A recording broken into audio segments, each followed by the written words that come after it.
Rafale గత కొద్ది రోజులుగా దేశంలో ఏ ఇద్దరి మధ్య చూసినా దీనిపైనే చర్చ.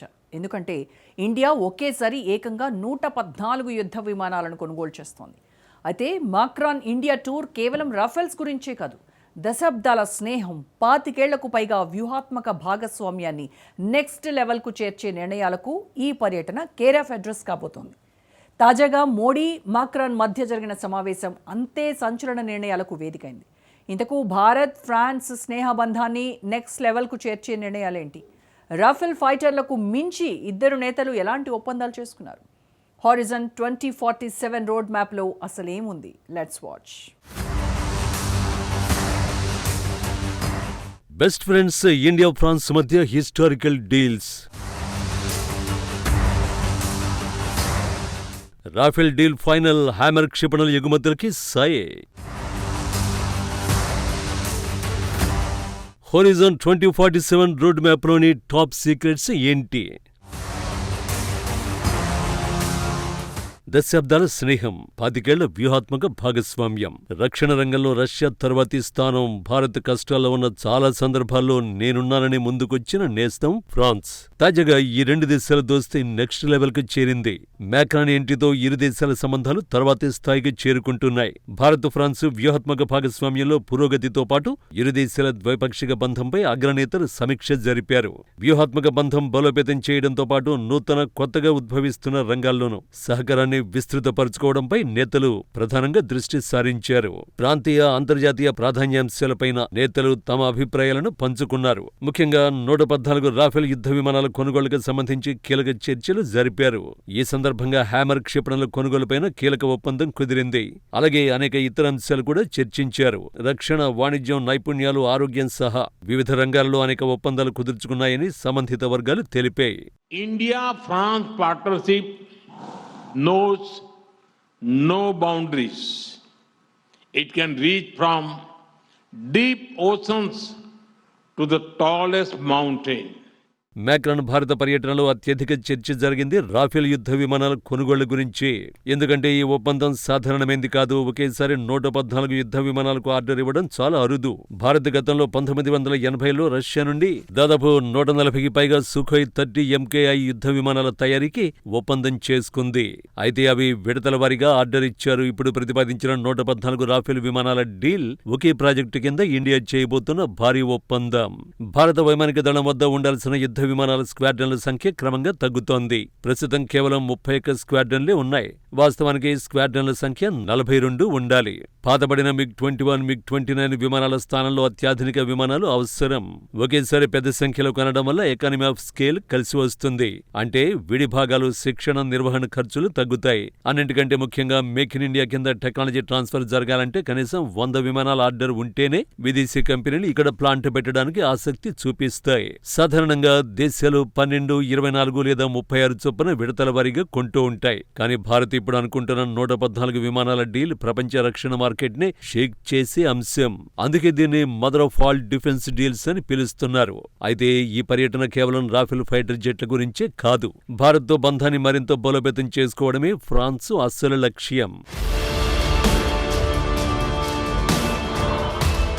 భారత్కు స్వాతంత్ర్యం వచ్చిన తర్వాత 4 దశాబ్దాల వరకు యూరోప్లో మనకు అత్యంత సన్నిహిత భాగస్వామిగా బ్రిటన్ కొనసాగేది. కానీ గడిచిన 3 దశాబ్దాల్లో ఆ స్థానంలోకి ఫ్రాన్స్ వచ్చింది.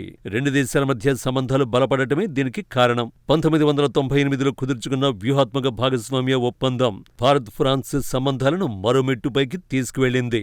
గత 25 ఏళ్లుగా రెండు దేశాల బంధాలకు ఈ ఒప్పందం దిక్సూచిలా మారింది. ఈ ఒప్పందం తర్వాత 1998లోని రాజస్థాన్లోని పోఖ్రాన్లో భారత్ అణ్వస్త్రాలను పరీక్షించింది. వెంటనే దాదాపు అన్ని పశ్చిమ దేశాలు భారత్పై ఆంక్షలు విధించాయి. కానీ ఆ దేశాల జాబితాలో ఫ్రాన్స్ లేదు. అంతేకాదు ఆ ఆంక్షల ప్రభావం నుంచి భారత్ బయటకు వచ్చేందుకు కూడా ఫ్రాన్స్ మద్దతునిచ్చింది. ఆ తర్వాత కూడా భారత్కు కొన్ని రకాల ఆయుధాలను విక్రయించకుండా కొన్ని దేశాలు ఆంక్షలు విధించాయి. అప్పుడు కూడా భారత్కు ఫ్రాన్స్ మద్దతుగా నిలిచింది. అందుకే గత 25 ఏళ్లలో విమానాల నుంచి జలాంతర్గాముల వరకు భిన్న రకాల రక్షణ ఉత్పత్తుల్ని భారత్కు విక్రయించే రెండో అతి పెద్ద దేశంగా ఫ్రాన్స్ మారింది. ఈ జాబితాలో రష్యా మాత్రమే ఫ్రాన్స్ కంటే ముందుంది. తాజాగా ఆ రక్షణ భాగస్వామ్యాన్ని ఇరు దేశాల నేతలు నెక్స్ట్ లెవెల్ కు చేర్చారు. అంతర్జాతీయ వ్యవహారాల్లో సొంత గొంతు వినిపించడంలో సారూప్యత కలిగి ఉండే భారత్, ఫ్రాన్స్ మధ్య వ్యూహాత్మక చెలిమి ఏర్పడి 25 వసంతాలు పూర్తయిన తరుణంలో 2024 జూలైలో ప్రధాని మోడీ ఫ్రాన్స్లో పర్యటించారు. అది కూడా బాస్టిల్ డే ఉత్సవాల్లో ముఖ్య అతిథిగా పాల్గొనేందుకు. ఆ సందర్భంగా నేవీ అవసరాల కోసం 26 రాఫెల్ జెట్ ఫైటర్లు, 3 స్కార్పియన్ రకం జలాంతర్గముల కొనుగోలుకు సంబంధించిన ఒప్పందాలపై సంతకాలయ్యాయి. రక్షణ రంగంలో సహకరిస్తున్న ఫ్రాన్స్ ఈ ఒప్పందాలతో రష్యా తర్వాత మనకు ఆయుధాలు విక్రయించి రెండో అతి పెద్ద సరఫరాదారుగా మారింది. ఇప్పటికే మనం ఫ్రాన్స్ నుంచి 36 రాఫెల్ విమానాలు, 6 స్కార్పియన్ రకం జలాంతర్గములు కొనుగోలు చేశాం. నిజానికి ఇరు దేశాల మధ్య సాన్నిహిత్యం ఈనాటిది కాదు. 1916లో మొదటి ప్రపంచ యుద్ధ కాలంలో ఫ్రాన్స్ను చేజిక్కించుకునేందుకు నాటి జర్మనీ చేసిన ప్రయత్నాలను డన్కిర్క్ నగరంలో వమ్ము చేసింది మన దేశానికి చెందిన పంజాబ్ రెజిమెంట్ జవాన్లే. ఆ విజయానికి గుర్తుగా అప్పట్లో ప్యారిస్ వీధుల్లో మన జవాన్లు కవాతు చేశారు. ఇలా చెప్పుకుంటూ పోతే భారత్, ఫ్రాన్స్ మధ్య స్నేహబంధం చాలా ప్రత్యేకమైంది. మ్యాక్రాన్ పర్యటనతో ఆ దోస్తీ మరింత బలోపేతం కాబోతోంది. అయితే రాఫెల్ ఫైటర్ జెట్ల కొనుగోళ్ల వెనుక కేవలం స్నేహం ఒక్కటే కాదు, పక్క వ్యూహం కూడా ఉంది. భారత్కు ఫ్రాన్స్తో పాటు మరో మిత్ర దేశం రష్యా, అమెరికా కూడా తమ యుద్ధ విమానాలను ఆఫర్ చేశాయి. అమెరికా తన పవర్ఫుల్ ఫైటర్ జెట్ F-35లను ఆఫర్ చేస్తే రష్యా Su-57ను టెక్నాలజీ బదిలీతో పాటు అందిస్తామని చెప్పింది. కానీ భారత్ మాత్రం ఆ రెండు దేశాలను కాదని ఫ్రాన్స్తో డీల్కే సిద్ధపడింది. అందుకు ప్రధాన కారణం రాఫెల్ థర్డ్ పార్టీ అవసరం లేకుండా డైరెక్ట్ డేటా ఎక్స్చేంజ్కి అవకాశం ఉండడం, మెయింటెనెన్స్ సులభంగా ఉండడం, ఈ ఫైటర్ల కొనుగోలుతో ఎలాంటి రాజకీయ సవాళ్లు రాకపోవడమే అంటారు.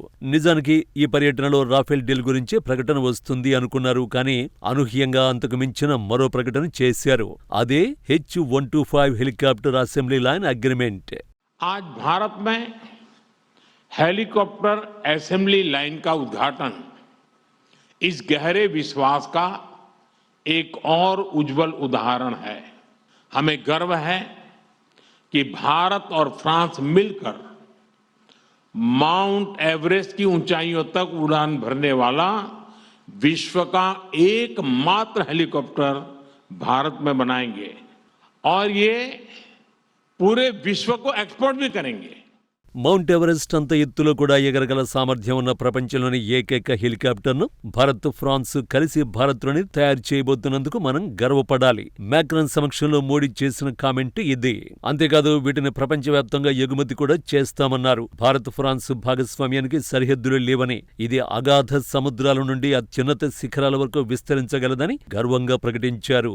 మోడీ చెప్పినట్టుగా ప్రైవేట్ రంగంలో హెలికాప్టర్లను తయారు చేసే మొదటి భారీ ప్లాంట్ ఇది. టాటా ఎయిర్బస్ భాగస్వామ్యంలో అధునాతన హెలికాప్టర్లు తయారు కాబోతున్నాయి. ఇది కేవలం యుద్ధాల కోసమే కాదు, అత్యవసర వైద్య సేవలు, పర్యాటకం, విపత్తు నిర్వహణ మరియు పర్వత ప్రాంతాల్లో సరుకు రవాణాకు ఇది దిట్ట.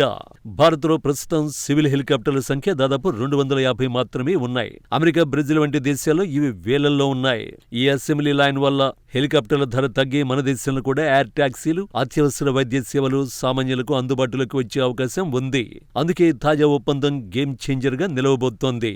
మొత్తంగా రక్షణ రంగంలో భారత్, ఫ్రాన్స్ స్నేహబంధం మరో స్థాయికి చేరబోతోంది. ఇక నుంచి మేడ్ ఇన్ ఇండియా ఫైటర్లతో పాటు హెలికాప్టర్లు తయారు కాబోతున్నాయి.